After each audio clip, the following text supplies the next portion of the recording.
أَوَلَمْ يَرَوْا كَيْفَ يُبْدِئُ اللَّهُ الْخَلْقَ ثُمَّ يُعِيدُهُ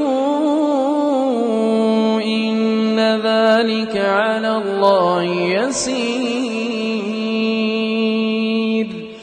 قُلْ سِيرُوا فِي الْأَرْضِ فَانظُرُوا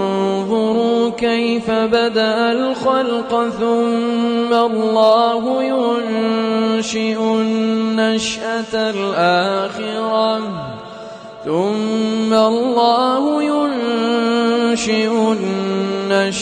الْآخِرَةَ إِنَّ اللَّهَ عَلَى كُلِّ شَيْءٍ قَدِيرٌ